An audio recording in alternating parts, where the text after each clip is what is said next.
10 तक गिनूंगा।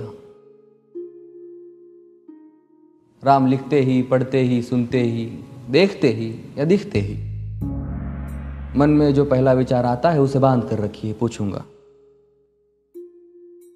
1 2 3 4 5 6 7 8 9 9 9। हाथ काट कर रख दूंगा ये नाम समझ आ जाए तो। कितनी दिक्कत होगी पता है राम समझ आ जाए तो। भाई राम राम तो कह लोगे पर राम सा दुख भी सहना होगा। पहली चुनौती ये होगी कि मर्यादा में रहना होगा। और मर्यादा में रहना मतलब कुछ खास नहीं कर जाना है, बस त्याग को गले लगाना है और अहंकार जलाना है। अब अपने राम लला के खातिर इतना ना कर पाओगे और शबरी का जूठा खाओगे तो पुरुषोत्तम कहलाओगे। काम क्रोध के भीतर रहकर तुमको शीतल बनना होगा। बुद्ध भी जिसकी इच्छाओं में बैठे वैसा पीपल बनना होगा ये सब कुछ, और वो भी शून्य में रहकर प्यारे। तभी तुमको पता चलेगा कि कितने अद्भुत राम हमारे। सोच रहे हो कौन हूं मैं? चलो बता ही देता हूं। तुमने ही तो नाम दिया था मैं पागल कहलाता हूं। नया नया हूं यहाँ पे तो ना पहले किसी को देखा है। वैसे तो हूं त्रेता से, मुझे कृष्ण किसी ने कलयुग भेजा है। भाई बात वहां तक फैल गई है कि यहाँ कुछ तो मंगल होने को है कि भरत से भारत हुए राज में सुना है राम जी आने को है। बड़े भाग्यशाली हो तुम सब। नहीं, वहां पे सब यही कहते हैं कि हम तो राम राज्य में रहते थे पर इन सब में राम रहते हैं। यानी तुम सब में राम का अंश छुपा है। नहीं मतलब वो तुम में आते हैं रहने। सच है या फिर गलत खबर? अगर सच्ची है तो क्या कहने। तो सबको राम पता ही होगा, घर के बड़ों ने बताया होगा।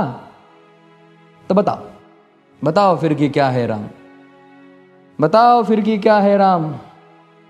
बताओ। अरे पता है तुमको क्या है राम?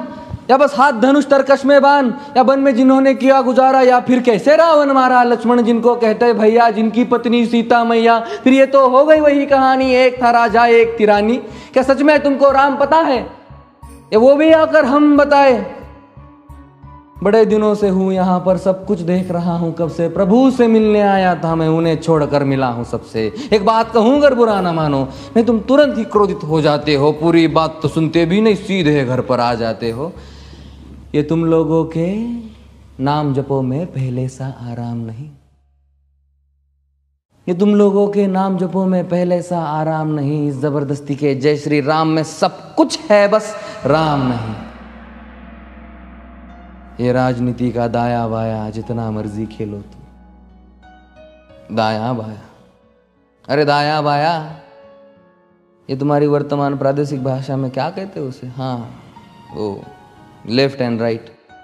ये राजनीति का दाया बाया जितना मर्जी खेलो तुम चेतावनी को, लेकिन मेरी अपने जहन में डालो तुम। निजी स्वार्थ के खातिर अगर कोई राम नाम को गाता हो तो खबरदार अगर जुर्रत की और मेरे राम को बांटा तो। भारत भू का कवि हूं मैं, तभी निडर हो कहता हूं राम है मेरी हर रचना में। मैं बजरंग में रहता हूं, भारत की नींव है कविताएं और सत्य हमारी बातों में। तभी कलम हमारी तीखी और साहित्य हमारे हाथों में। तो सोच समझ कर राम कहो तुम। ये बस आतिश का नारा नहीं, जब तक राम हृदय में नहीं तुमने राम पुकारा नहीं। राम कृष्ण की प्रतिभा पर पहले भी खड़े सवाल हुए। ये लंका और ये कुरुक्षेत्र यूं ही नहीं थे लाल हुए। अरे प्रसन्न हंसना भी है और पल पल रोना भी है राम। सब कुछ पाना भी है और सब पाकर खोना भी है राम।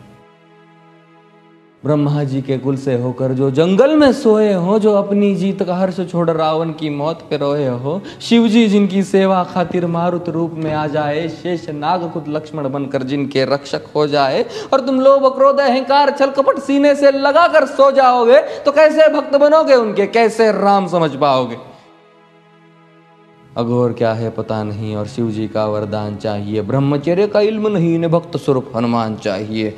भगवा क्या है पता, लहराना सबको होता है पर भगवा क्या है वो जाने जो भगवा ओढ़ के सोता है। राम से मिलना, राम से मिलना, राम से मिलना है ना तुमको। निश्चित मंदिर जाना होगा पर उससे पहले भीतर जा संग अपने राम को लाना होगा। जय सिया राम। और हाँ, अवधपुरी का उत्सव है, कोई कसर नहीं, सब खूब मनाना। मेरे प्रभु है आने वाले, रथ को उनके खूब सजाना। वो द्वापर में कोई राह तक है, मुझे उनको लेने जाना है। चलिए तो फिर मिलते हैं, हमें भी अयोध्या आना है। जय सिया राम। फिर से